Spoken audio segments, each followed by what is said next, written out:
Good morning, everyone. Brismont, can we start the program? Yes, sir. Yes, sir. Good morning. So, good morning, everyone. I am John Hongre, Assistant Director, AICT. Welcome to AICT Student Development Cell Project Guidance Webinar for UG, undergraduate and postgraduate students. Before we officially start the webinar, let us give thanks and seek blessings from the goddess of knowledge. So I would request my IT team to play the Saraswati Vandana. Thank you.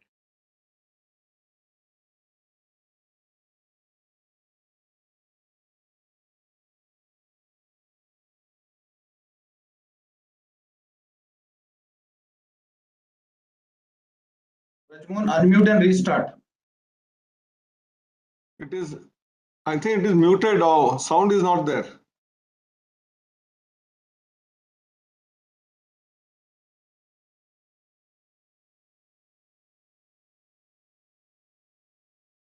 Sound is not there.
Thank you, Brismonji. So, good morning again, everyone. So basically, we at AICT, and especially from Student Development Cell, tries to develop the students academically and otherwise, and try to mold them to become a well-rounded development in their career and in their future lives. So one activity we have taken up is this project guidance.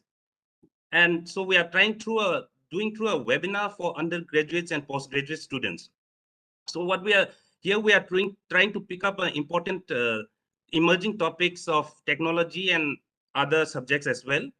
So like cybersecurity, cyber threats, artificial intelligence, machine learning, etc.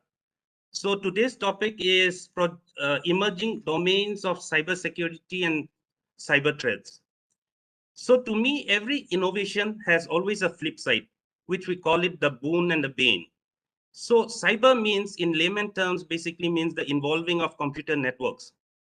The boon of computer networks are immense and very visible. In fact, the very fact that we are sitting on our respective places and having a video conferencing is through these networks. And since everything is on the cloud, our lives have become very convenient and comfortable.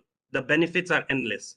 However, the bane part also emerges in the form of threats, security, frauds, etc. So we need to be on the guards of this kind of threats. So to talk more about this, we have an august, eminent people.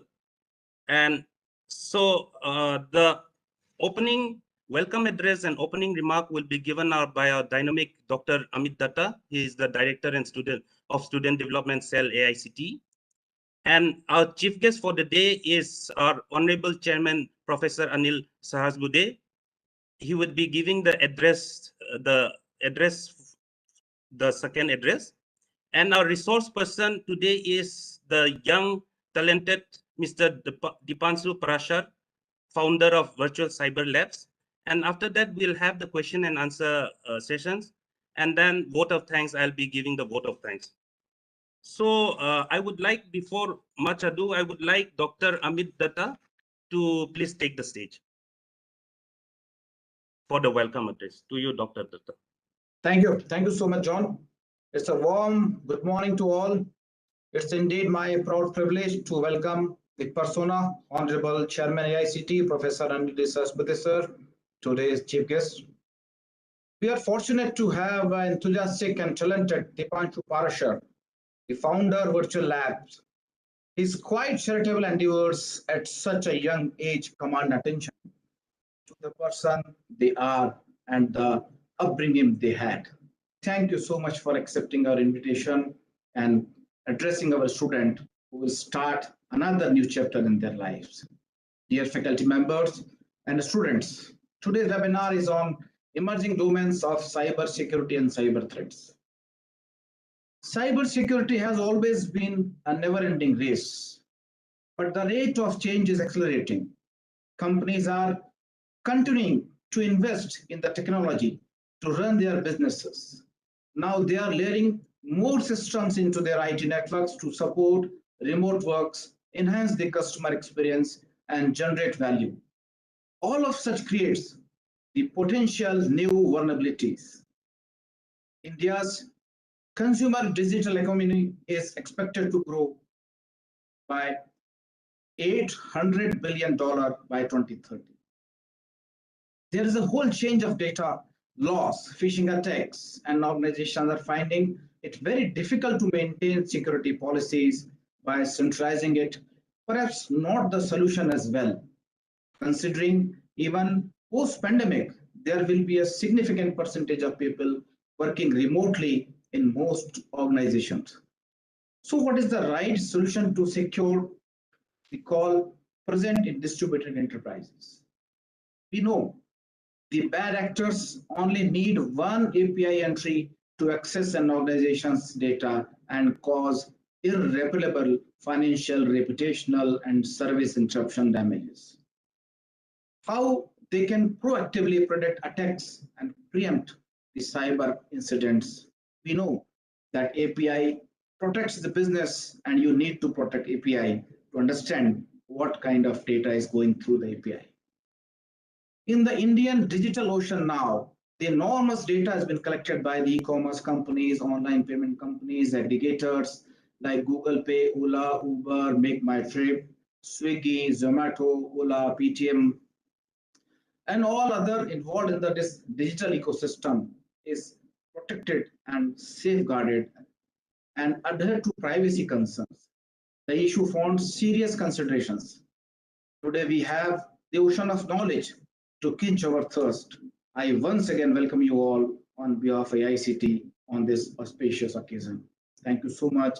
Have a great day ahead.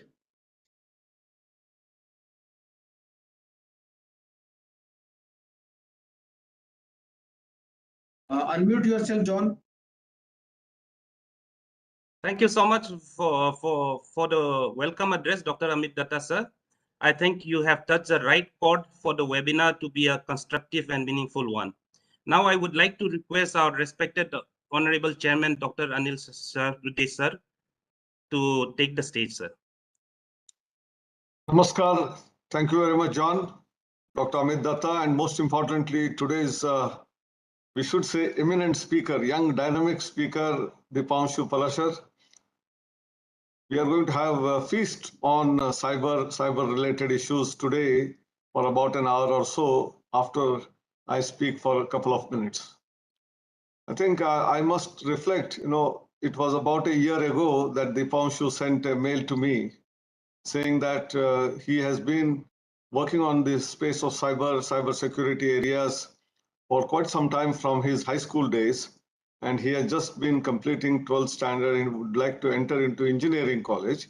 And that he has written 2 cybersecurity books and so on and so forth.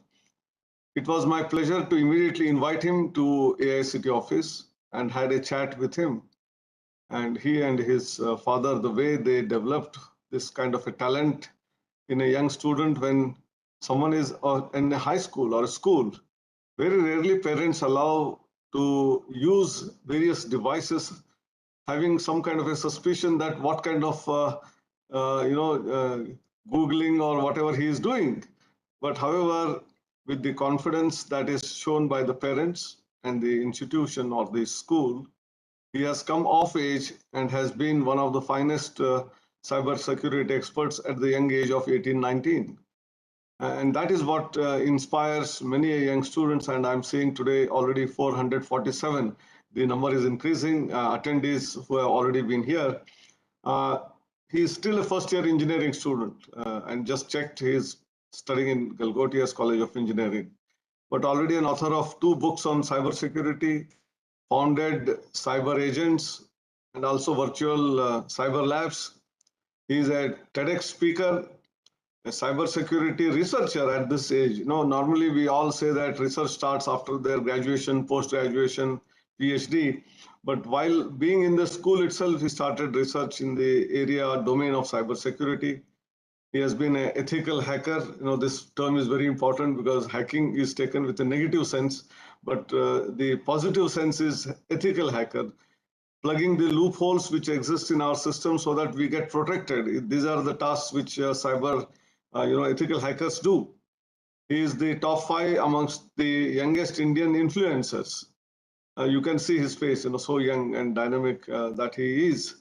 He has already solved 200 plus cases of cyber victims. There are people who get affected and they don't know how to go about. He has solved 200 odd cases of cyber victims. And then, the term called, the both Datta and John were talking about internet and how we are empowered using cloud, using internet by sitting on our laptops, being not in the physical space together, we are able to connect with each other, we are able to talk to each other, we are able to see each other, we are able to express with each other. These are all rightly said by John, they are the boons. But the flip side, the bane, also he talked about in terms of issues. And therefore, several terminologies have come in vogue. I'm sure Parashar in his lecture will talk about all of them. Cybersecurity is the ground on which we are all to go about, and therefore there is a need of cyber security in different formats. The precautions that one has to take, the cyber hygiene, the cyber peace. There are cyber predators, there are cyber fraud makers, there are cyber wars, and therefore Cyber Peace Foundation also has come into existence. There is a war, there is a peace. We have cyber terrorists. Terrorism also happens through this. Datta also mentioned about financial implications of attacking, both in terms of data, in terms of financial positions, the money, bank transfer, frauds of variety of nature. Not only that, there are also possibilities because of other technologies which are developed, that is IoT, Internet of Things. Our systems are all getting connected. Our car which we are driving is going to have connection which we are able to control from a remote place, and therefore there are challenges of threats of creating an accident. Same is the case with trains or aircrafts. All of them are going to be connected devices which are likely to have severe issues, and therefore cyber terrorism, cyber security has become a word of very importance. And to avoid that, 2 important things: how do we maintain cyber hygiene? This we talk about health hygiene. In order to keep ourselves safe, in order to keep ourselves healthy, we have to follow hygiene. And there is a similar hygiene in cyberspace. Cyber hygiene is also very, very important. What are the precautions to be taken? Right from our mobile to laptop to PC or any of the systems that we are using is very significant. And therefore, there is a new variety of information sharing is required, that of cyber helpline. If you have to catch those culprits, maybe the 2 areas in which he started working, the Panshu is on virtual cyber labs and also cyber agents. These are the agents who will come to your rescue, help you without charging a penny. We need more and more such people to join hands. He is a light. Dipanshu mein deep hai. Deep is light in Indian system. And we lighted the Saraswati lamp actually and then started this particular seminar. So he is doing प्रसार का मैं थोड़ा सा change कर रहा हूँ प्रसार कर रहा है दीप का और ज्योति का प्रसार करते हुए लोगों को ज्ञान को बांटने का काम जो दीपांशु कर रहा है और मेरे ख्याल से आज जो 506 participants who have joined and so far number is growing each second they will reach 1,000 and then they have to come on their friends tell them to come on YouTube, it's on YouTube live as well. So with this beginning few words I would like to hear Dipanshu more than my speaking because he has become an expert at such young age and written 2 books. So let us hear him. All the very best for his particular talk and then I welcome him on this board on AICT platform so that we educate our young generation about all of this. Thank you very much. Thank you so much, Chairman, sir. Indeed, as you said, Dipanshu is truly a child prodigy. And thank you so much for enlightening with so much visionary and insightful thoughts on the topic. We will always look for your guidance and leadership, sir. Now, coming to the core part now, I would like to call upon Mr. Dipanshu. But before that, I would request Dr. Datta to introduce him and we will start the session after that. Sir, Dr. Datta, sir. Thank you, John. So there are a lot of things to tell about the Dipanshu, but due to the paucity of time, I am saying here the few highlighting points of his achievements. So Dipanshu Parashar is a TEDx speaker at a young age, and he is a renowned Indian ethical hacker. He is currently India's youngest cybersecurity author. He has written 2 books exclusively on cybersecurity and safety tips and ethical hacking. He has been listed in the top 5 youngest Indian influencer. He is the founder of the Cyber Agents, a dedicated community platform, especially for cybersecurity researchers and enthusiasts. The Cyber Agents is helping the cyber victims for absolutely free all across the nation and till now have solved above 200 cases within the last 6 months. So different areas are focusing on research and tool development have been recognized by many industrial experts.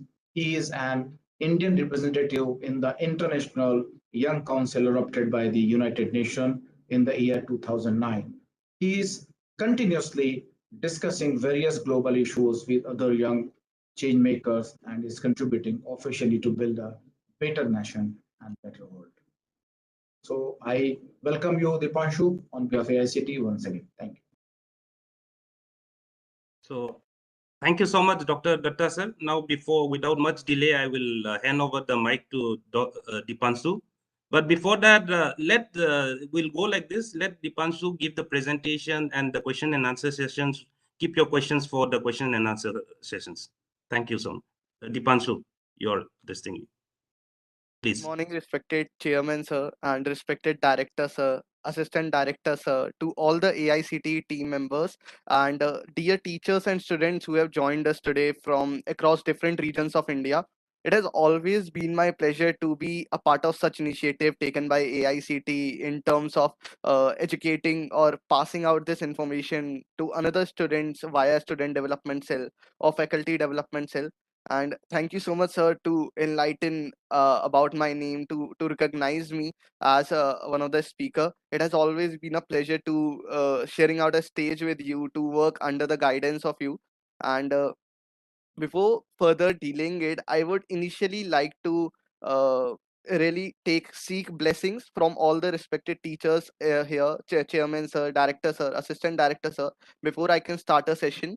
As always, before an entrepreneur, I am always a student who have been just seeking to learn further and to research further deeply into any sort of an IT field. And yes, sir, with this, I would like to start my session and would like to present my screen.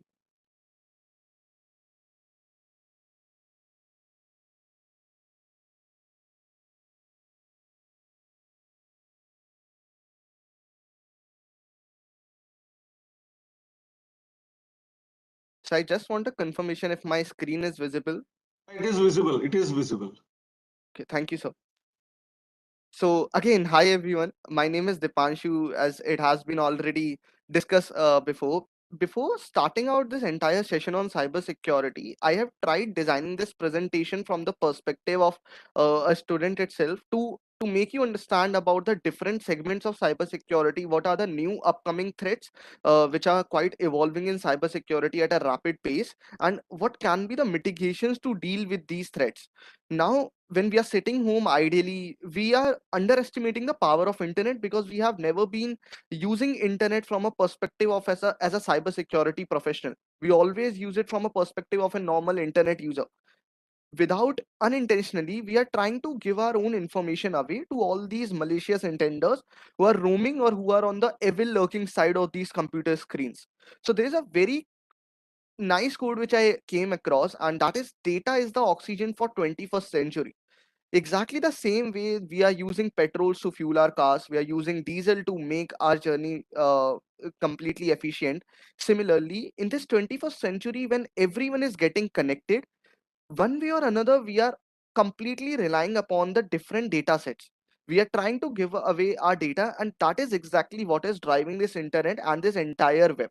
For an example, whenever you go to Google, you go to Firefox, you search anything, you search my name, you search AICT, there are some sort of an search results.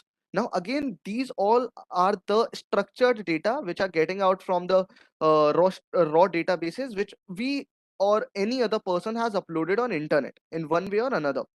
Now, what this complete agenda of today's session will be, that will be discussing we will be discussing about four major things. That is about the cybersecurity current status, which will be including a lot of threats which are coming up. Then there will be threats and risk, like how the attackers are within seconds they are trying to exploit you. They're trying to gain as much information as they can just via within few minutes, or just via simple cable as well. So we will also be talking about the ways which chairman sir has already talked about, like hacking into the cars, exploiting them, hacking the drone systems which are seen to be very prominent these days. Third thing which we will be talking about is the futuristic cybersecurity apps. One of the finest thing which probably I have been studying from the last 6 to 7 months. And I would love to share about this journey of how I got into decentralization security, about malware analysis, and would love to share about that part so that all of you who are looking forward for getting into cybersecurity can get a concrete ground on that. The fourth thing will be mitigations and practical. Finally, definitely concluding with some sort of and very concrete advices. And we will also be talking about how you can secure your own home from the predators which are roaming around. It can be someone who is sitting in a car which is parked at your ground, right? It can be someone who is just your neighbor and who are trying to get into your devices just via your Wi-Fi access points. So we will be seeing that how easily the hackers can be very manipulative. So that is the cybersecurity status right now. Just to break it down, the current market in 2021 is somewhere around 139 billion or 140 billion, as said by Amit Datta sir, that by 2030 it will be reaching to $800 billion, and out of these $800 billion, over 50%, somewhere around 376 billion, will only be dedicated to cybersecurity. I'm just I have just implemented this slide just to make you understand that the scope of cybersecurity is never ending. Till the time being, this 21st century will be witnessing more advancements in computer field. Cybersecurity will always be the priority for the researchers to make sure that even at 2050, the new technologies which will be coming, probably a mind-to-mind connectivity on which the Neuralink is working on. So then definitely the more the levels will be started increasing, the more cybersecurity professionals we will be requiring either in India or everywhere in the globe. Alongside with that, since I have already solved somewhere around 200 to 250 cases alongside with my team, after 2020, we have seen a very vast increase in the cybersecurity cases. Somewhere around 54,000 cases have been registered. And considering that, somewhere around 30 to 40% of these cases are also unregistered, which probably due to the fear of public, due to the fear of parental pressure, we never try to register them. But the first thing or the first learning outcome within this entire session should be that if you are facing any sort of an cyber crime, the first thing which you should do is to take a legal action on it rather than delaying it. Because in cyber security, the more you delay, the more your house and the more your parents will be getting suffered up if in case you are a student, because the more time you are trying to get for yourself, it's equivalent to the more time the attacker is getting to penetrate into your devices. Now, this is a slide which is for the cyber professionals who are looking forward to work in cyber corporates, or corporates who are working for cyber security, softwares development and all. So just to consider this, most of us are having email IDs. I myself have somewhere around 5 to 6 different Gmail IDs which I use for different purposes.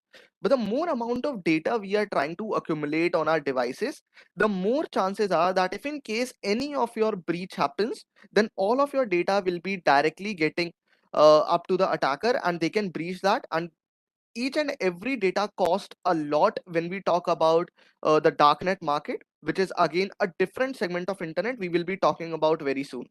So the first thing which probably a company or an institution see, that is a financial impact, loss of reputation, then regulatory repercussions, and a lot.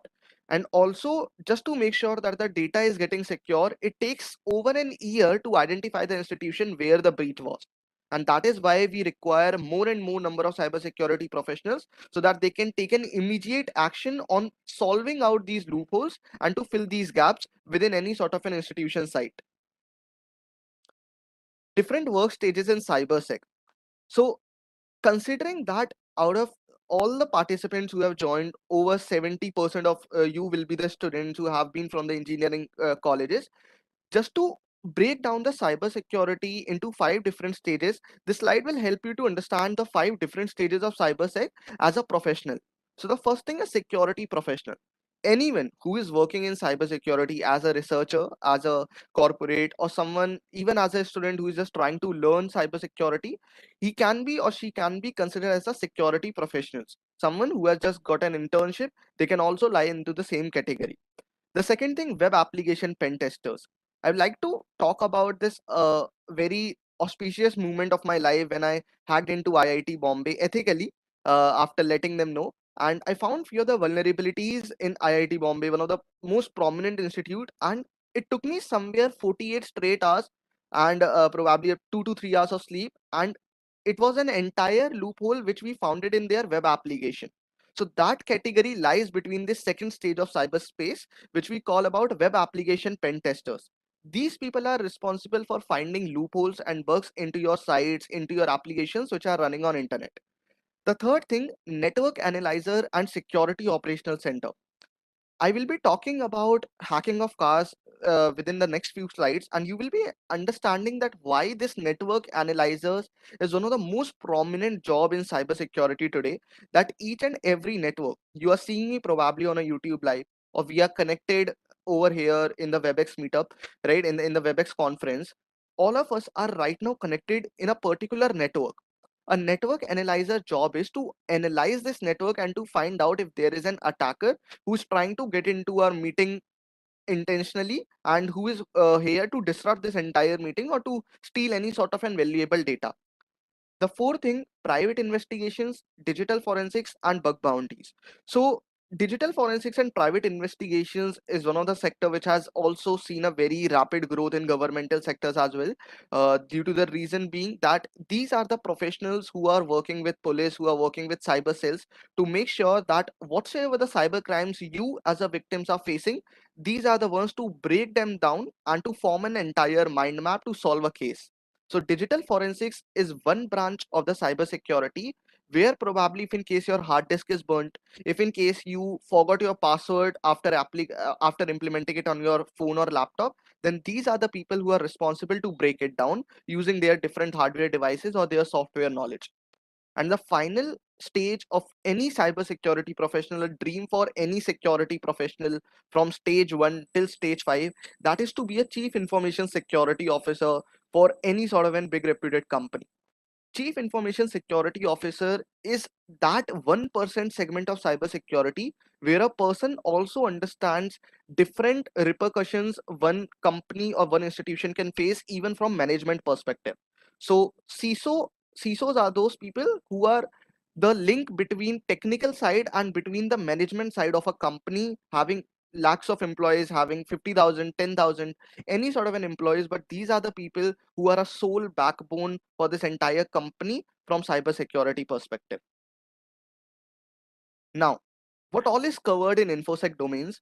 I hope these fancy illustrations will help you to understand it from a student perspective.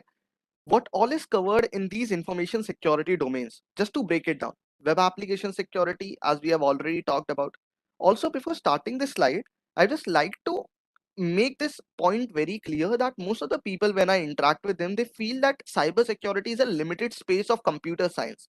While on the other hand, cybersecurity is itself an entire tree which is having multiple branches, multiple roots, which are leading to different loopholes, different bugs, which can be exploited by these external attackers.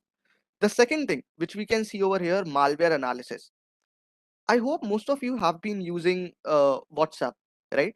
I know most of you have been using WhatsApp, and there is a virus which came into existence probably in 2019, and mm, really, hopefully, that most of you could have even heard about this name, Pegasus virus. Pegasus virus was one of the virus which we can consider it as a malware as well, which came into existence and it started attacking a lot of web applications which are based on WhatsApp framework or any sort of a telecommunication framework. Now, malware analysis is that branch which decodes all these viruses, threats into different segments, into bits and bytes of that, and try to solve this entire case effectively. The cyber forensics, as we have already talked about it, the people who are responsible for finding the valuable information from extorted devices like burnt hard disk or corrupted USBs, anything like that. IoT pen testing and exploit development. There will be an entire case study which we will be understanding, hopefully, considering the time limit as well. The fourth thing, blockchain and decentralized gateways. If in case you ask me, this is the future of cybersecurity probably when we talk about blockchain and decentralized gateways, and we will be definitely seeing an entire ideology, an entire analogy that how blockchain is somehow connected with cybersecurity and why blockchain is considered to be one of the most secure technology till date. Vulnerability assessment, the people who are trying to find the loopholes and the bugs in different websites and to prepare a report. API pen testing, application programming interface. Before I talk about API pen testing, also there's a point which I need to make over here. What is API? So you can consider this that if in case there is a river branch, right? If there is a river, and on the another hand, there is another point where you need to reach and you need to cross this river. So probably a bridge which will be helping you from crossing this river from one point to another point, that we can frame API. That is, I'm just talking it from the layman perspective, but from a technical perspective, API gives you an access to all the resources which you need as a developer from a specific software or from a specific hardware. The next thing, RFID and hardware testing. This is also another interesting story. RFID, the radio frequency identification devices. These RFID are those sort of cards which probably you could have seen in movies when someone is trying to open their door, or if in case you ever have been to any 5-star or 3-star hotels, you get a pass key to open your door. That is also having a chip inside it. Also, metro cards, which we can frequently talk about. Metro card is also one of the example of these RFID. And my recent research paper was on to how to hack these metro cards, and I successfully did it just to understand that how these RFID cards are working. So everything which is somehow having any sort of an connectivity user with their internet, or anything which is up there on internet, it is something which is definitely vulnerable. Nothing, including blockchain, is secure, is fully secure. The more the technologies will be advancing, the more vulnerabilities the developers will be trying to find. Now, now let's talk about this. Probably the movies, the Bollywood, Hollywood movies, have tried to form a sort of a stereotype that hacking looks something with a lot of screens in front of them, with a lot of mobile devices in their hand, and a lot of knowledge which probably people can, or a person can accumulate to penetrate into your devices. But let me tell you, after somewhere from 2.5 to 3 years since I have been into this space, I realized that hacking is something answering the WH questions in simple English: why, when, whom, by whom, what, and how. How a person can penetrate into your devices, when is the right time to penetrate into your device, what is the strategy which they will be using, and by whom they will be trying to get this access, right? So what we are trying to, what I'm the point which I am trying to explain over here is that hacking is something which can only be done by the single smartphone as well, by a single laptop as well, and it can be as disastrous as a number of screens in front of someone. So what all these hackers can gain easily, or in another language, if in case I say so, what all are the informations which we are giving away unintentionally to all these attackers? The first thing, when we talk about the people segment, so we definitely, all of us will be having a Facebook profile or a Twitter profile, right? We are giving up our name, a username, email, phone numbers, location, your emotions and images as well. So anyone can get out an image. If you search me, if you search any of the personality over here on Google, you will be definitely finding related images. That's one thing. Along with that, what is one of the most important thing which we as a student are neglecting, that we try to keep our username same on every platform. For example, if in case there is a person Rahul Sharma, so the most important tendency that he, if in case he is on Twitter, he is on Instagram, and he is on Facebook, his username will always be same: Rahul Sharma 9, Rahul Sharma 9, Rahul Sharma 9. Now the point is, and most of the time the password is also same. So if in case a hacker identified a single breach in any of these social media platforms belonging to you, then ultimately he is having then access to all of your belongings, whether it's a Facebook, whether it's Instagram, because you have yourself made it easily accessible to them. The second thing is documents, the legal and unofficial documents of yours, which are having some sort of an access. Now, how we are giving away our documents? Probably even via WhatsApp, even via mail. And if in case you are using some customized mails, like not something at the rate gmail.com, but suppose at the rate domain.com, any domain.com, then these are also vulnerable to be breached. And this can lead to a very severe leakage of your official and unofficial documents as well. Vehicles, you park a vehicle, right, and you feel that what can be done in the terms of cybersecurity just via a hardware machinery. The point is, each and every vehicle's plate is giving an access to any sort of an attacker to find your address as well. And it's something which is very legal, because this has been under government that a number can definitely be held to identify using the normal RTO websites. It's also accessible till date.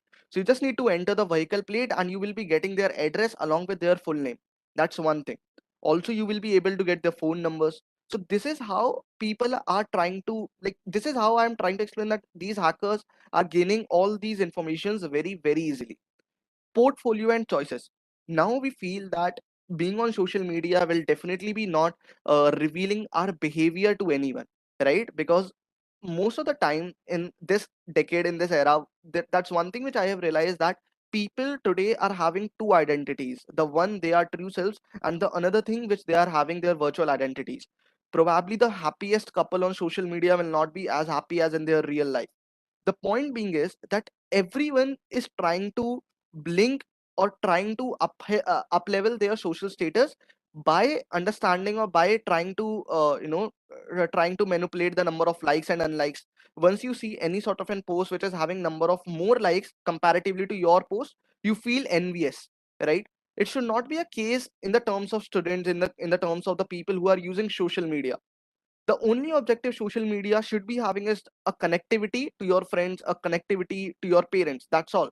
It's not about getting into the number of likes and unlikes. Even it can also give you an information about their job status, about their mind maps. So that is also one thing which we will be discussing later on, that how just by reading a caption, hackers can easily get to know about your emotions as well.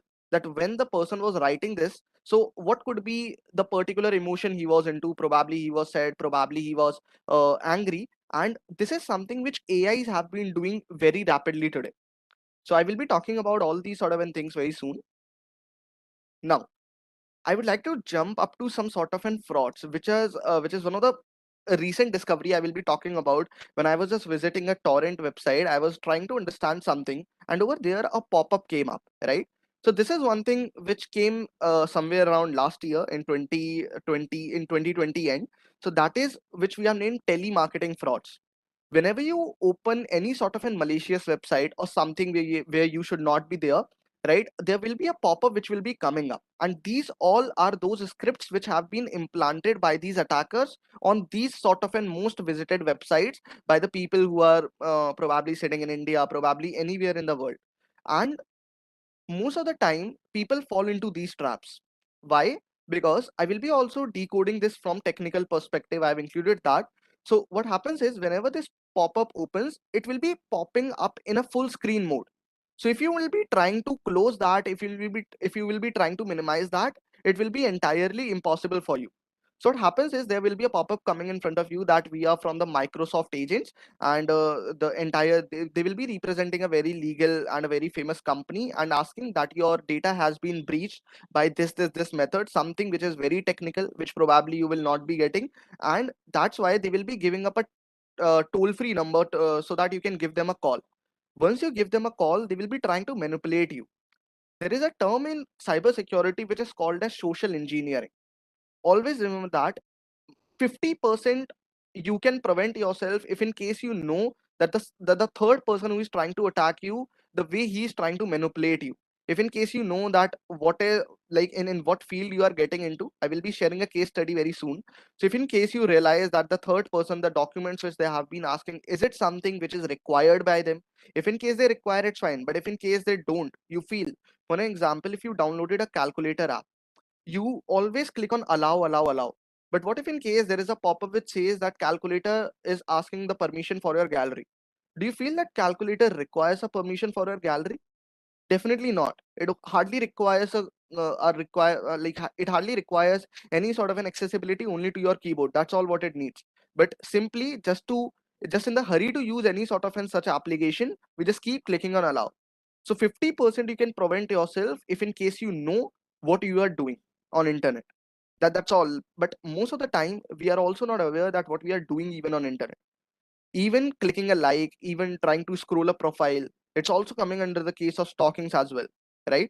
So the first thing which we need to make sure that we are completely understanding what we are getting into. This is the fraud which I was talking about.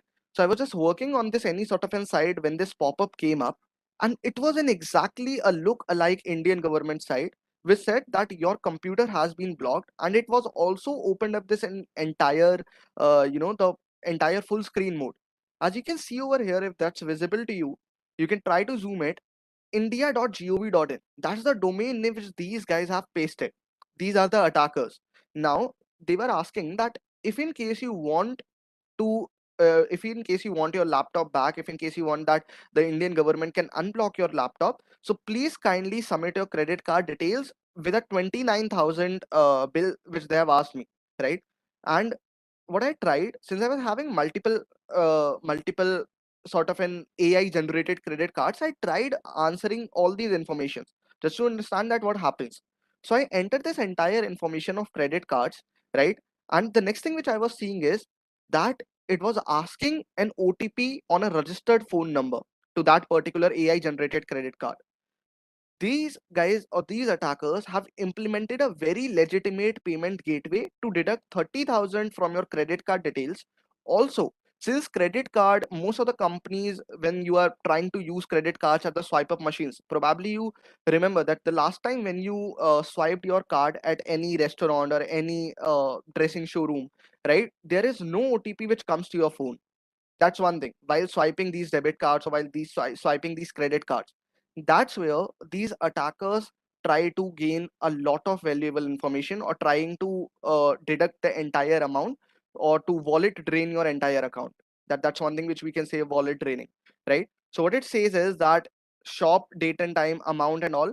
Once I submitted that, so it asking me that don't close this window, and it kept on processing, the next thing which I did was I simply tried to read their entire source code, and I was shocked to see that how these people have tried to gain this entire access of my full screen mode. Like why I cannot minimize this window. That was my curiosity.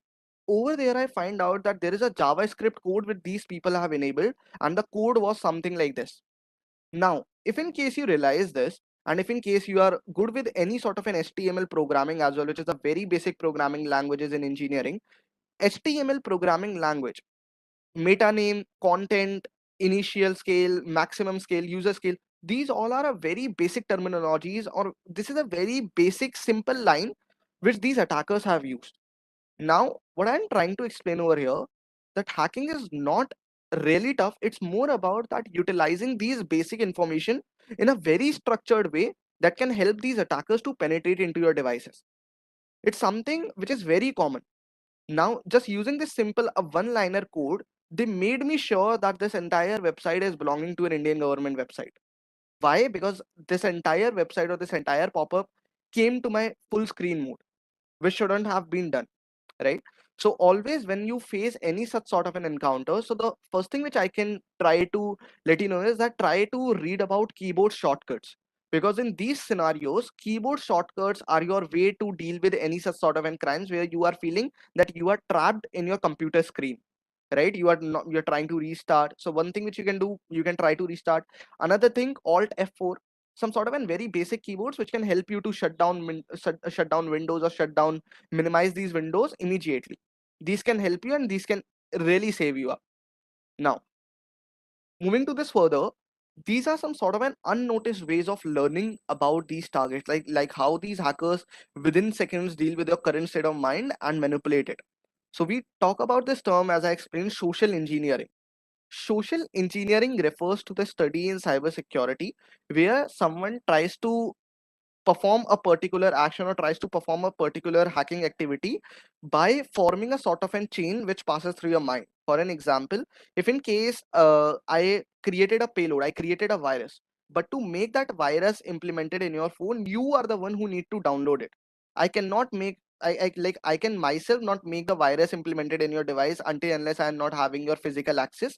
But in most of the time, what I will be doing, I will be binding this particular virus with a PDF file and will be emailing you stating that this is a registration form from your college and you just need to fill it.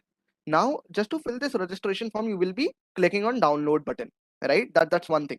As soon as you have downloaded, so you are the one who have allowed your computer to download this particular malicious virus in your device. So you are the one who has made sure or who has opened this entry gate for the robbery, right? For the robber to just get into your house and to steal everything what you have. This is the simple case study which mostly the ransomware, it exactly how the ransomware spreads. Most of the time ransomware spreads using email, using applications like which you have downloaded from third parties. So the one thing which you can do to prevent it, using an external antivirus, that's one thing. Even if in case you don't want to use antivirus, there is a website which you can use, virustotal.com, which is a combination of 140 antiviruses, virustotal.com. So once you have downloaded that file, before opening that file, just upload this particular downloaded file onto this website, virustotal.com, and all these 140 uploaded antiviruses will be scanning this entire file. And if in case there is any 1% single threat attached to this, then you can then it will be definitely warning you and you should immediately delete that file. That's one thing, right? So moving on further, just wanted to ask this. You all can answer this into the chat, right? This is also something which I covered last time, and I also want to cover this time because this is one of the most prominent case study which even led to a former president of Australia to get hacked. And I was reading this recently, right? So what we can do is, how many of you have traveled through flights? Before moving on to the next slide, how many of you have traveled through flights? A simple yes and no, right? And okay, so I can see few of the people have been raising hands. Also, I just want to understand that where is your boarding pass right now? Have you thrown that boarding pass, or is it something which has been kept safely at your home, right? Kept safely at your locker? So a boarding pass looks something like this, right? Which includes a very basic minimal information over here on the printed slate or a printed paper, right? Which we usually call boarding pass. Most of the time, what happens is, if in case you will be just going to any international airport and you will be just checking out their dustbins, you will see thousands of these boarding passes just lying over there, right?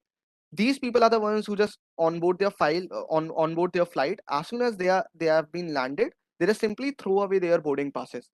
But unintentionally, they are not aware that there is a small QR code or a barcode which is always there on a boarding pass. Anything, which is having such sort of an QR code or barcode, that means that there is some sort of an hidden information within this printed page, right? This is exactly what a hacker can do to try to understand this information. And this is not something which is very technical. This can be done easily by an application which is available on Play Store, a Read My BOP or Read My Boarding Pass. So try to understand this, that hacking is not tough. It's simply a chain or a framework which these people have been using to penetrate into your devices. Now, simply if in case any of these attackers try to scan this QR code, so these all informations, it can be revealed to them. Gender, that's quite obvious, they can get it some one way or another.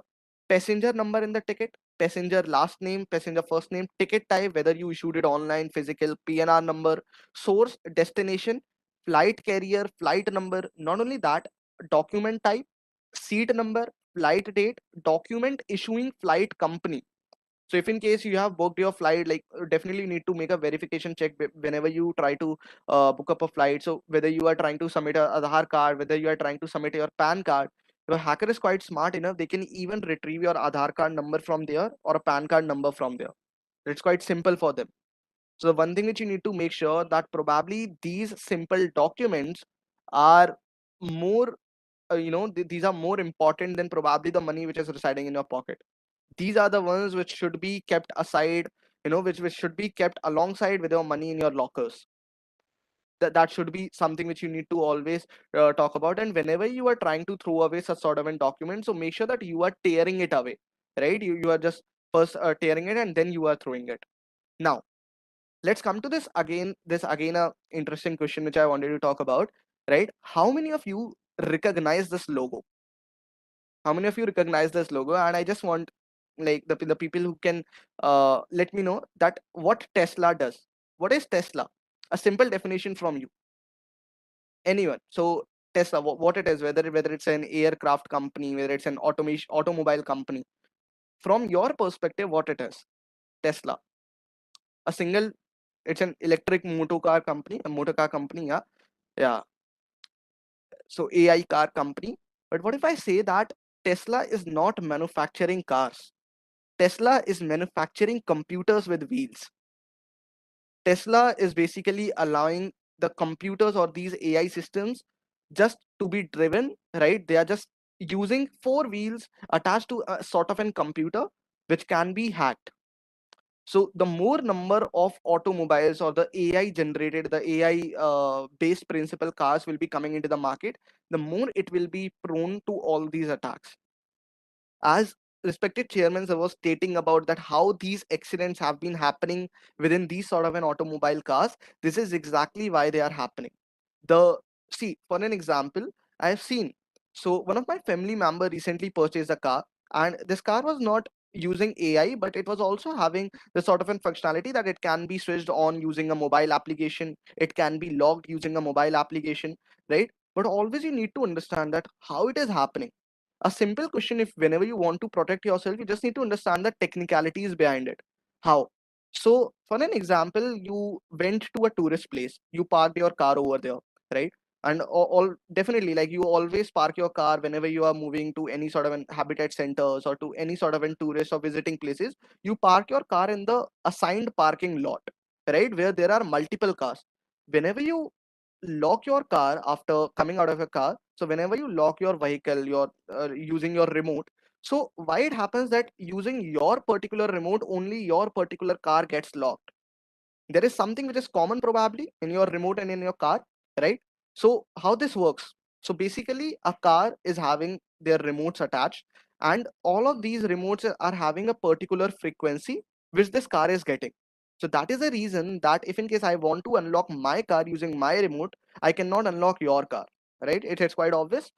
Now the interesting part lies here. What if in case this frequency can be captured by this hacker, right? So there is a remote car, and this particular frequency can be intercepted by this hacker. And if in case he intercepted this frequency sitting in his car or sitting even at a radius of somewhere even 100 meters, right? 100 meters away from you, sitting in his own car in a parking lot, right? And he just tried to intercept this frequency, right? Once you have moved away, he will be just pressing again a click on his laptop, and the frequency will be again released, and boom, your car is unlocked. Now, the what we usually frame it, we call it SDR, software defined radios, right? So whenever we are talking in cybersecurity space, there are multiple segments in cybersecurity we can talk about. It can be web application, it can be mobile hacking, it can be system protection, it can be malware analysis, blockchain security, also software defined radios exploitation, SDR exploitation. This is entirely illegal. It should not, it is not recommended. But now what is the key takeaway which you can understand over here? That's the one thing is that whenever you are parking your car in a public place, always lock your car using your key rather than a remote. I understand that it's not very common that a hacker will be sitting beside you, but there is no harm to take a preventive measure. So you can just lock your car using your key rather than relying upon a remote. Now, this is something which I would like to explain, that how we give our own information, right? And this is a normal website which is even analyzing my sentiments using my tweets which I am tweeting about, right? And which is giving away all the information a person can accumulate just by my Twitter profile. It's something like, I'm not talking about this entire site, but what all we can get, what all we can get, tweets by sentiments, that how many times I was feeling great, how many times I was feeling good, a neutral and a bad and a terrible mood, right? So it giving you a sort of a sentimental basis.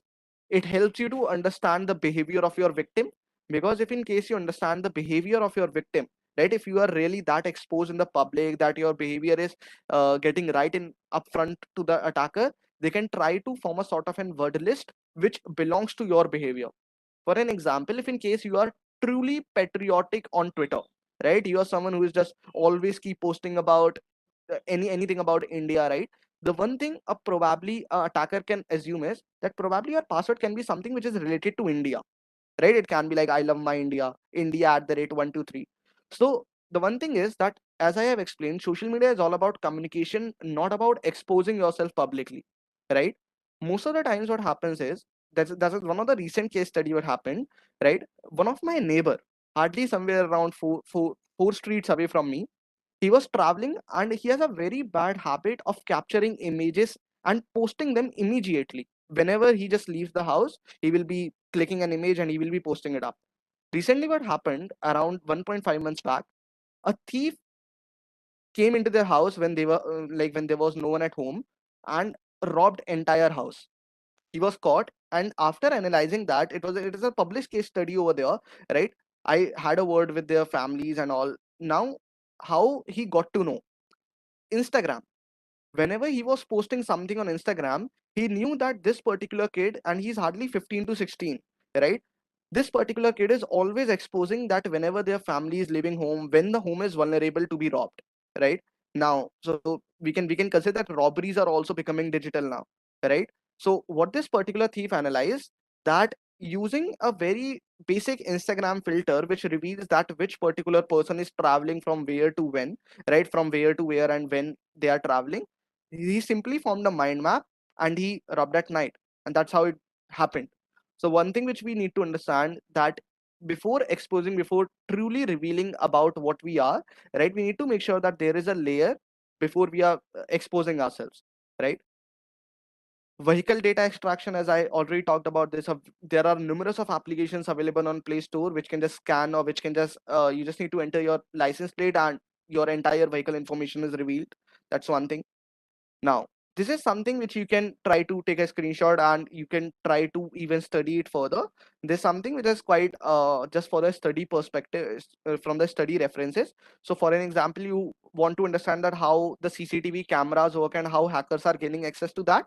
So you can refer to this website, right? If in case you are trying to find out about Google hacking databases, right? Whether you are trying to find out that whether your data has been breached or not. So this is also one thing which can be very fruitful for you. Vehicle, if in case you want to talk about the vehicle, like how these particular hackers have been using the vehicles for their exploitation, so that's one thing. And if in case you want to analyze someone's emotions using their tweet or their captions, right, then then this particular tool can also be one of the great way for finding them out. Now, even companies have been using all these sort of data sets to create their strategy. So Zobacop is one of the website which can help you to understand that how companies have been using all of these data, right, and to manipulate or to find out their strategies. So there is a very famous term in cybersecurity which we call neuromarketing, right? There are a lot of neuromarketing frauds which are happening. So have you any time thought about this, or if in case you have not, so just do one thing today. Just take two phones with you, right? And open a Facebook in one phone and just leave it aside, right? You just need to open the Facebook and you just need to leave it aside. On the second phone, what you simply need to do, you just need to call your friend using WhatsApp voice call, a simple WhatsApp voice call. Just call a friend from another device which is not using Facebook, right? And while having a conversation with your friend, talk about hoverboards, right? That you are looking to buy a hoverboard, or you are looking to you are looking to plan a trip to Goa, something like that, right? Within the next 30 to 40 minutes, I can guarantee, if in case you will be again back to another phone where the Facebook was opened and you will be trying to scroll your feed, you will 110% see the ads which are belonging or which are related to the which are related to your hoverboards, which are related to your trips to Goa, right? That's exactly what these people have been using. Now, why I am telling you this, because each and every company, on one hand, if in case they are taking all these information, on the another hand, they also ask you for this. They always ask you in their terms and agreement. There is a huge line which is written over there that whether you are allowing your data to be captured by these companies or not. And unfortunately, to use these applications, we are the ones who allow these data to be fetched by them. So Facebook, in their Facebook policies, there is a line, there is a clause which always say that your microphone will always remain open whenever you will be using Facebook, right? Your microphone, which is in your laptop, which is in your phone, that will always be open, right? And that is exactly how they are trying to get the information. So one thing which you can do, just go to your Instagram, just go to your Facebook, go to the privacy settings over there. In the settings, there is a tab called privacy. Over there, you will find a bunch of details which is talking about that whether you want to give away your data or not. You can simply disallow all these sort of an options, and you will see that most of the time when you will be then surfing further, the Instagram or the advertisement feeds have actually reduced up to a very great level. Now, blockchain and cryptocurrency. What is blockchain? We need to understand this, right? And how blockchain is working. The reason why I have been trying to talk about all these stuff is that most of the time, since considering myself as an engineering graduate, right? So as engineering student, so one thing which we are always curious about in computer science is the different technologies which are coming up. Me being in cybersecurity, always try to relate all these new technologies with cybersecurity. Now, to understand blockchain, how it happens, so it's basically simply 2 to 3 blocks which are linked with each other, and each and every block is containing a partial information.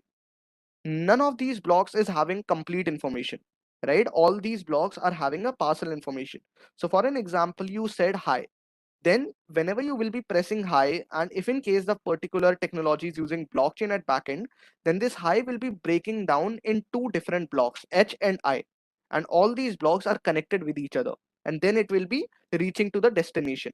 So if in case we read about this, so blockchain transactions are also secured by cryptography.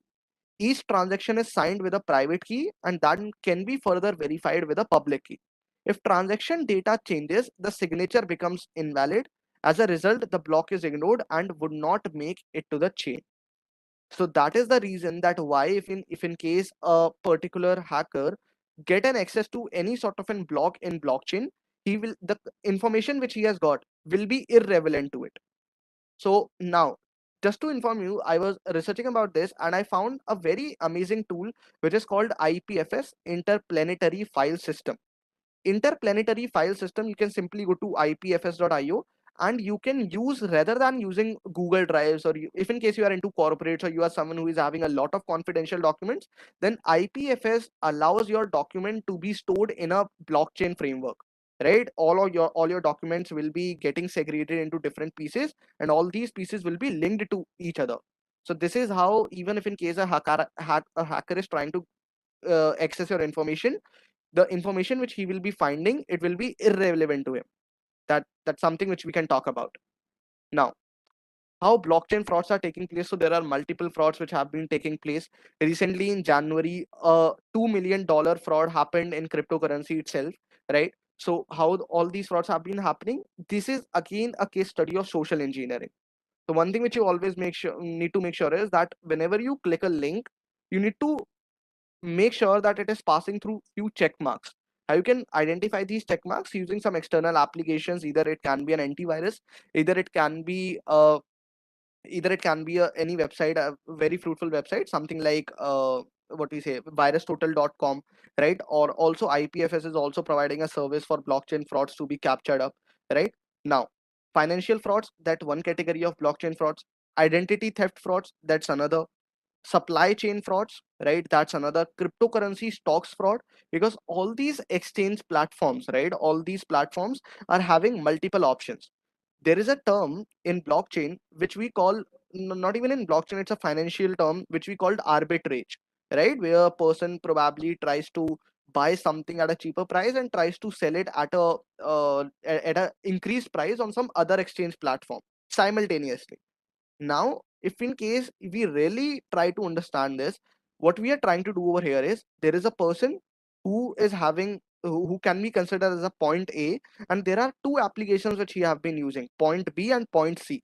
If in case the same information is available on point B and point C, and if an attacker get an access to any of these points, either of these points, then ultimately it will be very easy for for this attacker to even reach point A, or to the main source of this information. This is exactly how, when you see in movies, or when you see when you read in news, that how hackers are trying to deface websites, right? There are multiple websites, while there are cyber wars, so multiple websites are defaced, right? You see that whenever you visit a website, there is an flag which is coming up with some random messages. All these things are happening, right? So this is also one of the fraud, or one of the technology which we can consider into the supply chain frauds or the identity theft frauds. Now, cryptocurrency misleading fraud, definitely. So, uh, this is an entire different segment of cybersecurity, cannot be covered within this a single hour, right? So, just to, if in case you want to read about all these stuff, so just letting you know, there is a term called smart contracts. So, you can try to read about smart contracts, what they are from a research perspective. And I recently started doing smart contract auditing, just to understand that how these smart contracts are working, and how the different layers of blockchain are working. And trust me, this is one of the finest field in cybersecurity, and I can say that this will be something which most of the governments in future will be relying upon. The reason being that it's highly secure. And if in case you prepare yourself from day one about all these smart contract auditing techniques from the day one itself, you will be the one who will be having a lot of advantage when these things will be actually getting implemented in different sectors. Now, what are the future domains targeting cybersecurity? As we talked about, vehicle pen testing, that's one thing. Drone hacking, that is also one thing. Now, vehicle pen testing and drone hacking can be considered into the same way. The reason being that the how these people have been hacking all of these automobiles. The simple answer: the frequencies, right? So drones are also using the remote control drones. They are also having some sort of an certainly fixed frequencies, so people can just intercept that and they can get an access to the drone, right? Automations using quantum computing. So quantum computing is another branch which is a very deep field. I'm not having masters in quantum computing, but quantum computing is one of the highly advantageous field if in case you are a great math student, right? And in engineering, quantum computing can be considered as a really a great boon for cybersecurity. The reason that how computers operate at their fundamental levels can be the foundation of next cyber threat, right? If in case we understand that what are the very basic fundamentals that how a computer is working, so most of the cyber threats are only originating from these basic fundamentals, right? Blockchain layer 1 security, as I talked about. So smart contracts are the basically a fuel to all these blockchain networks to completely form a network. The next thing, VoIP hacking and security testing, which we can say voice over internet protocol. So whenever someone calls you using their WhatsApp number, right, that we can consider a VoIP call, because they have been using internet to make a call. If in case we are right now connected in WebEx, then also it's a VoIP. If in case someone tries to intercept this network, then we can say that it's a VoIP hacking. Now, just to understand this from the concluding perspective, so what we need to understand that what are the different steps into information security domain through which you can enter, right? That's one thing. So the first thing, basic knowledge of computer peripherals, which most of the time we gain in our first year itself, right? How a software works, a interpreter, compiler, binary languages, as a bit of that. How the software operates, there is a term called OSI model. I prefer you all of you read about this OSI, open system interconnection model, which gives you an entire 7-layer framework, right, which will be helping you to understand computer from fundamentals to expert level, right? If in case you master this OSI model briefly, right? Now, networking topologies and different sort of a networks, private network, public network, cloud networks. Even in cloud, there are multiple segments: private cloud, public cloud, and then SaaS models, EAS models. All of these things are considered to be in the networks. Protocols and ports, operating systems, different operating systems. I prefer if in case you are using Windows, right? Windows is quite secure. You don't use Ubuntu or Linux machines as your main host machines. Most of the time I have seen computer science engineers to be using Linux as their host machines. If in case you feel that you know how to secure them, then it's fine. But if in case you are not sure that what is the security, how you can implement that in Linux models, then please don't use that. The simple reason that Linux by default has a lot of vulnerabilities. So if in case you know how to secure them, it's fine. Otherwise, only stick to Windows. Understanding how a browser works and how a request is manipulated, that is for the people who are looking to get into web application pen testings. Now, there is also one question which I have always been asked, that whether the programming languages have been required for getting into cybersecurity. The simple answer is that programming languages are never required to enter into this field. You can definitely enter into that, but yeah, if you want to sustain up to a great level, right, if you want to understand the basics, then definitely I recommend that these are few of the programming scripts which you can prefer. Alongside with that, I have mentioned their categories, that for which particular field which programming languages are used. So for an example, if you want to understand web app pen testing, then you should use PHP, HTML, SQL, Java, Python. Then in shell scripting, where you try to design these sort of an exploits, it can be a bash or shell scripting. So you just need to master one programming language. If in case you know C++ entirely, you are confident on that, then Python is somewhere hardly a week or 2 weeks game for you, right? You can simply master that very easily. But you need to make sure that you're having one particular programming language masters up.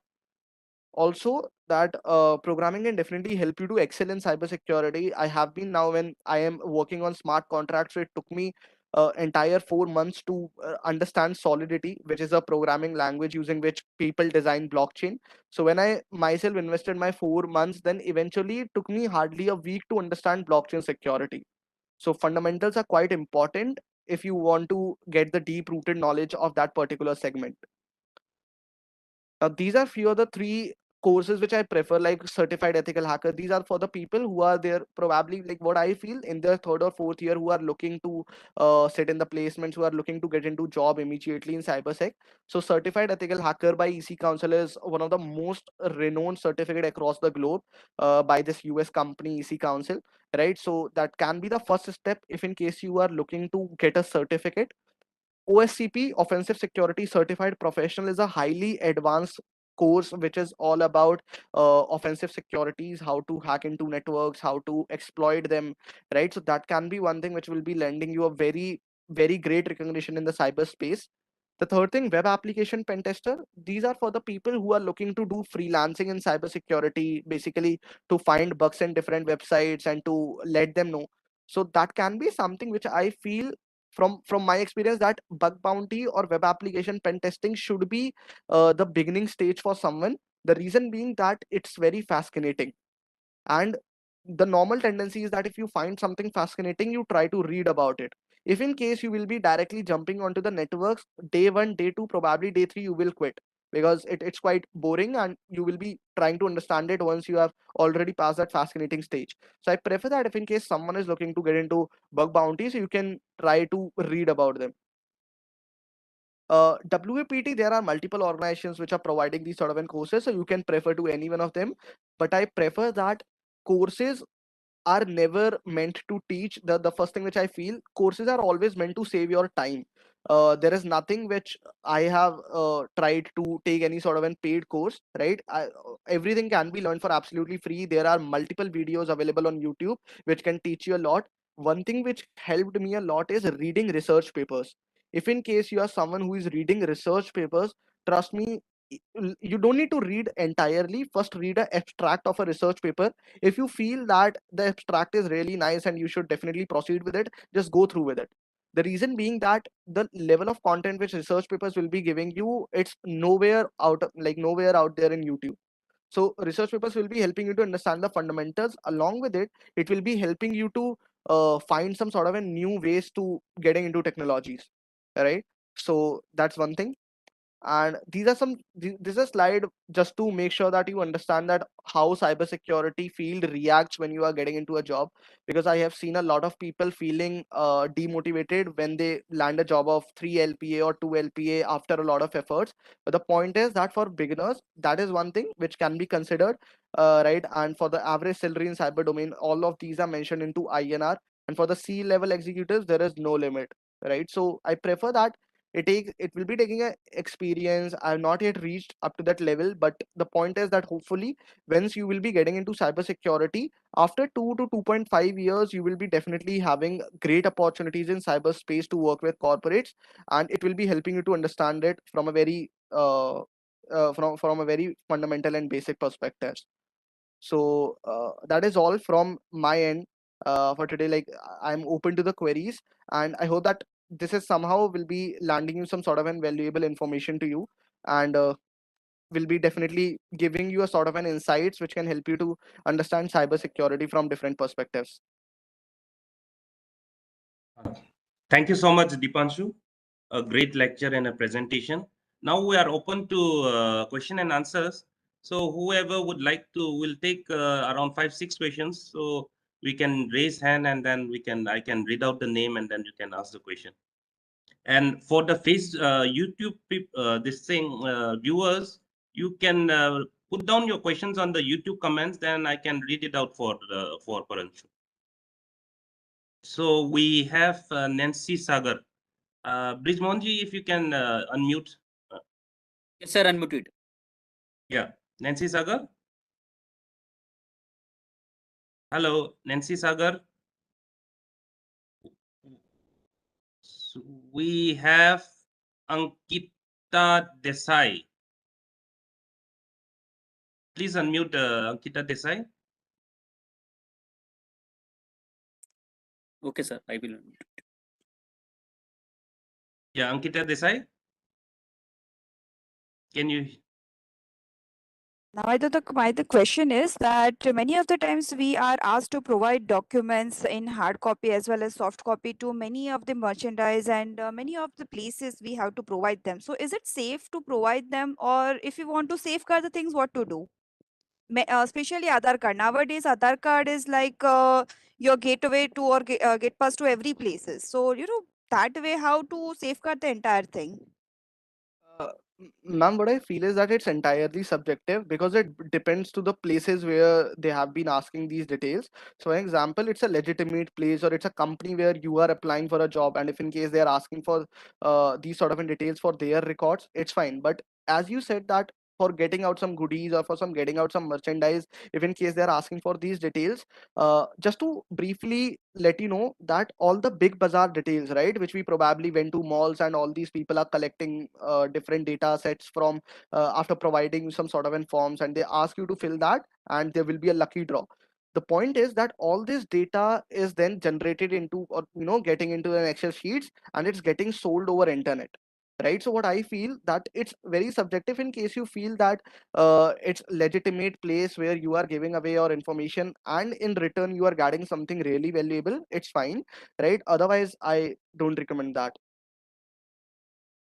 Yeah, so one question from YouTube also. One viewer is asking, what can be prevention measure for someone who has started using social media quite a lot? Yes, sir. So that's one thing which I tried answering into the slides as well, that whenever someone is such social media, as I explained, that most of the time what we have been doing, especially in the female cases, what happens is that just in the sake of quite popularity or to be a urge of social media influencers, we are making our accounts public, right? That a lot of people can see us, a lot of people can like these posts. That's not something which is recommended, especially in the female cases. What they can do, there is an option in Instagram where they can simply privatize their profiles, where their only few friends can see that, or their known ones can see that. So that is something which I really recommend. Also, as I explained, that everywhere wherever there is any social media, there is an option of settings and privacy tag. Just check that out, and please make sure that the details which you are feeling are should not be entertained, they should be disallowed.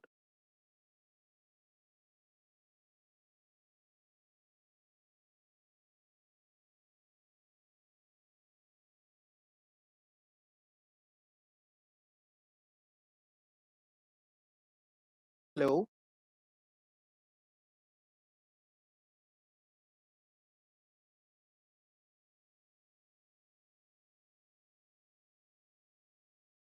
Hello.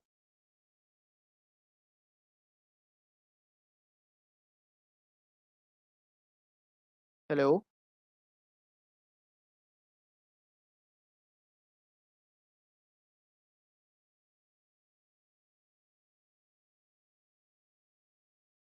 Yeah, am I audible?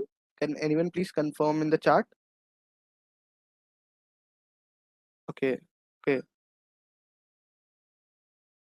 Okay. So you can just drop your queries into the chat itself. So by the time being, both of the respected sirs are joining in. So till the time we can just answer few of the queries.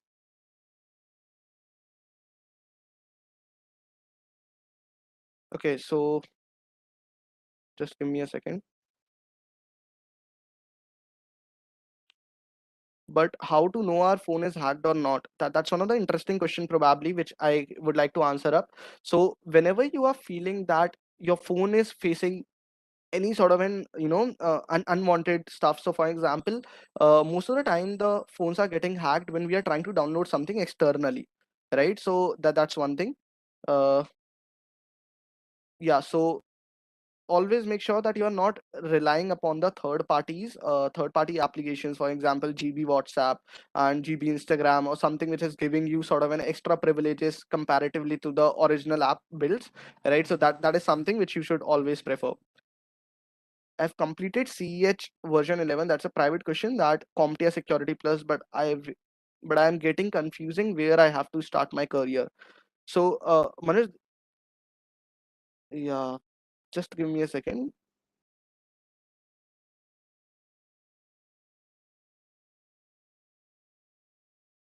Yeah, just give me a second. Let me just get back to the sir, right? And we'll let you know. Can you list out some helpful courses on EDX courses? Guess what you can do is you can check this out. So that's one thing. Have been trying to provided a lot of valuable courses over there for absolutely free as well. There are few of the courses, right, which we have been providing for absolutely free. So that can be something which can be your entry point in cybersecurity, right? If we are not from CSE, can we break into IT cybersecurity? I have my friends who have done arts in their background, right? And they have been doing really great when we talk about cybersecurity, have been earning in lakhs every month just via bug bounties and all. So that is a very fruitful way. So you don't need to worry in that part, right? Yeah. Yes, we have started getting sir again. So let's wait for a second, right? Uh, so my question is, a student, how can I find community or the right place where I can polish my skills, learn and explore cybersec? GitHub discussions. See, every time whenever we feel to get into something like cybersecurity, initially we feel difficulties, but eventually when we started, when we start digging deeper into that, so usually you will yourself finding a lot of valuable discussions.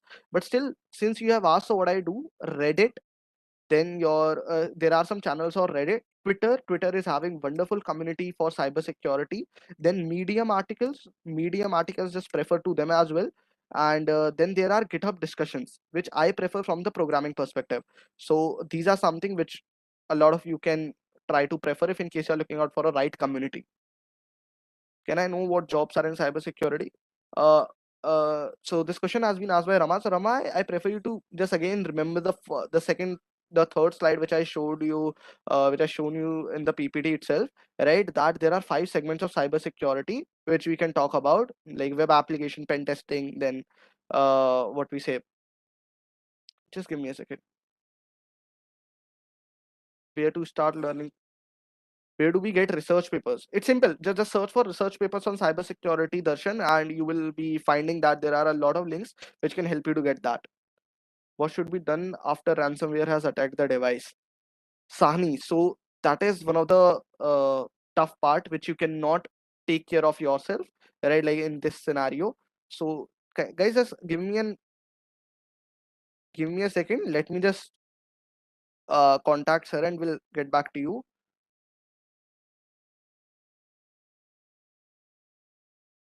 Just a second.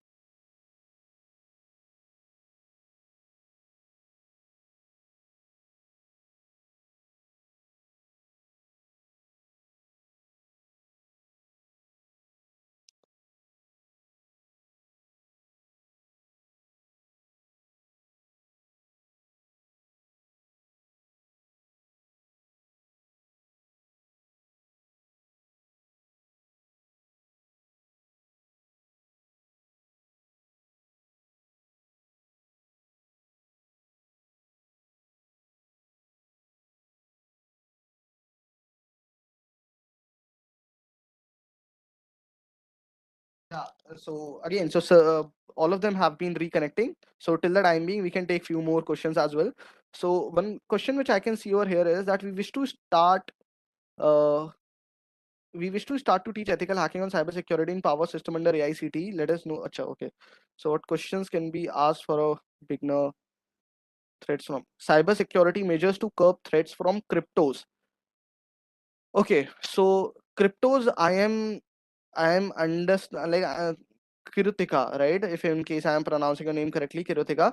So you're asking about cryptography or the cryptocurrencies. I am assuming that you're asking about cryptocurrencies, right? So what I'm trying to do is, yeah, cryptocurrencies, right? So the cryptocurrency is threat. So what you need to do over here is that if in case you have already been into cryptocurrencies, right? So you understand few of the wallet terminologies like MetaMask and all, right? So what I prefer is that use a master password protector. For an example, guys, I am just entering over here LastPass. Everyone, faculties and teachers, LastPass is one of the extension which you can use for saving multiple different passwords at a same place, right? So it will be actually helping you a lot in any sort of a scenario, right? So LastPass is one thing, and secondly, to protect yourself from wallet draining, that always before signing a transaction, right, before giving away your money, just make sure that the receiver on the another hand is a very legitimate source, right? You can even confirm that via an email and something like that. So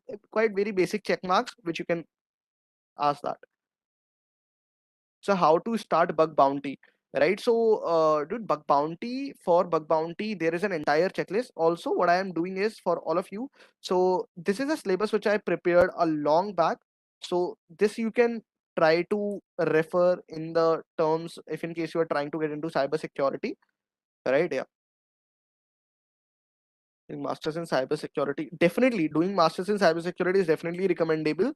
There are some great universities in India like National Forensic Science University, Gujarat, NFSU. So if in case you have somehow gotten access to NFSU Gujarat for cybersecurity masters, it will be very fruitful. I have a lot of friends and I know few of the faculties and they are great.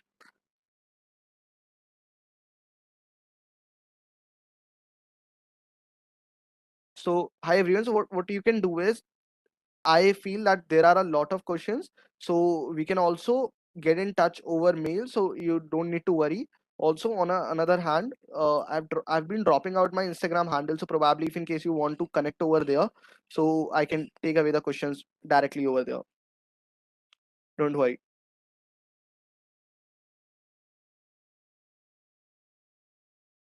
Manoj, I prefer that please connect with me over any of the social media platforms. I will help you to understand that we are probably we have been making a mistake.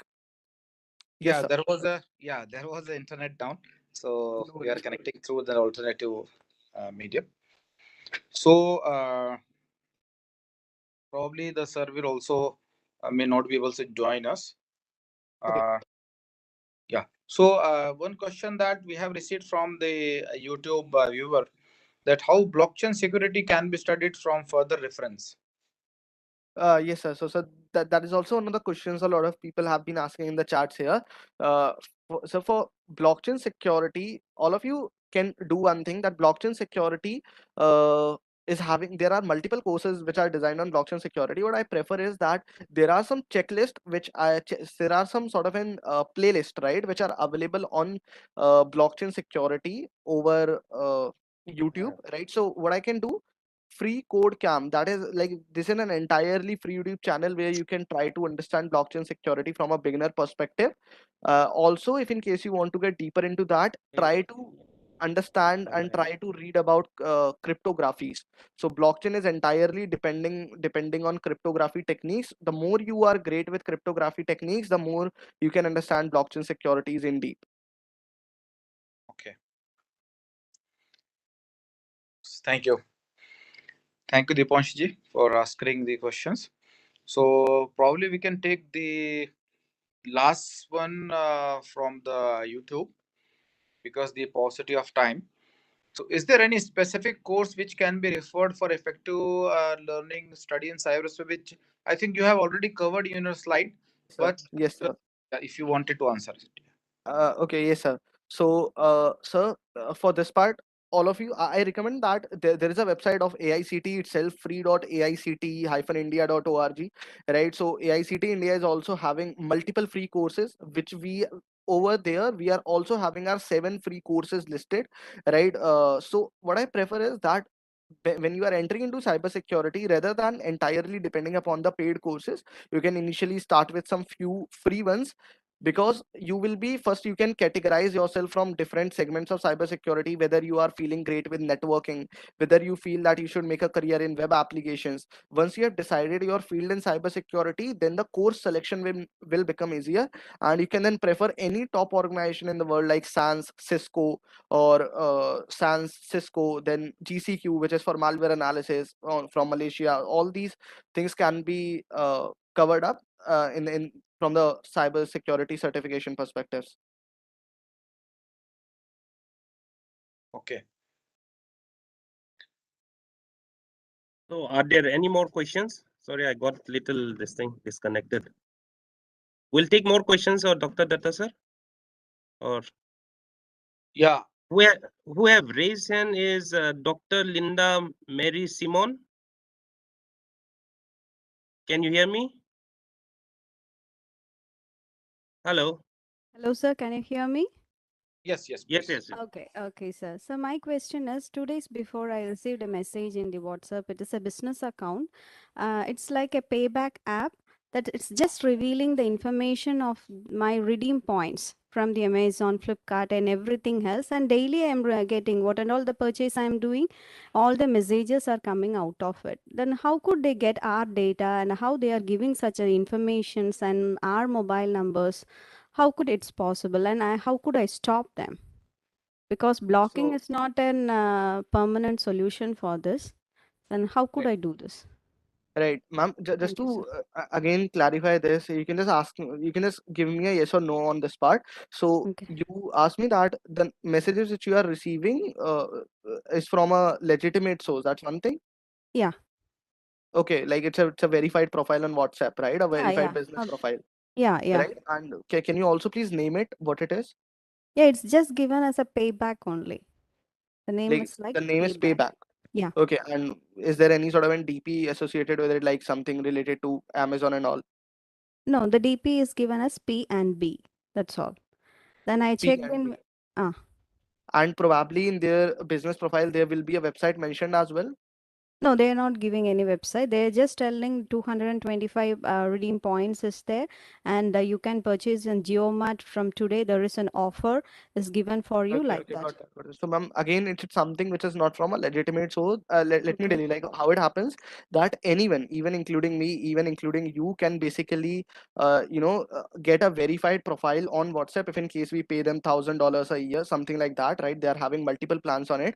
So, payback, since it's a very normal term which can be used by any of an cyber criminal as well, which is like if in case they would be having a website, so probably we could have identified that whether you've signed up sort of in any form where you gave up your own number, your own WhatsApp number in there, any sort of a website or web application. But probably what in most of the cases what happens, ma'am, that there are multiple applications which are using APIs from these major softwares. For an example, Amazon or Flipkart, right? So probably this is one of the application which is having an associated or a linked API with Amazon, and that is how they are basically able to get your particular WhatsApp number, and they're trying to email you whenever you make a purchase. This is Okay. exactly what happening, right? Okay. Yeah. Like Yeah. whenever you make a Yeah, purchase, they just I ask made you a for cross check. Yesterday I placed an order in Amazon, and again I made a cross check. Then my point has been increasing from 225 to it's become 300. And again morning I'm receiving the same messages in the WhatsApp. what I prefer is, ma'am, if in case it can be something which can be legitimate as well. I cannot guarantee you because I have like sorry, I am unable to see that message. But what I prefer is, if in case the website which is given into the messages is legitimate, you can go to virustotal.com and you can read the reports about that particular link as well, that whether it has been used before in any sort of a scamming. If yes, then Okay. don't click on that. If in case no, then blocking is the only option which you can do in this case, because there is no Okay, sir. information which is associated with this business.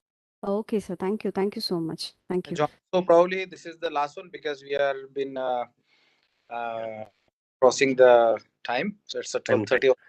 Yeah. So we are closing the question answer session. Right. so thank you so much. I think Dipanshu has given the address, his address also, so you can mail it to him, and give whatever query you have, you can do that. So basically, thank you so much to all the participants, and thank you, Dr. Datta sir, and our chairman, Dr. Professor Anil, and thanks to Dipanshu as well.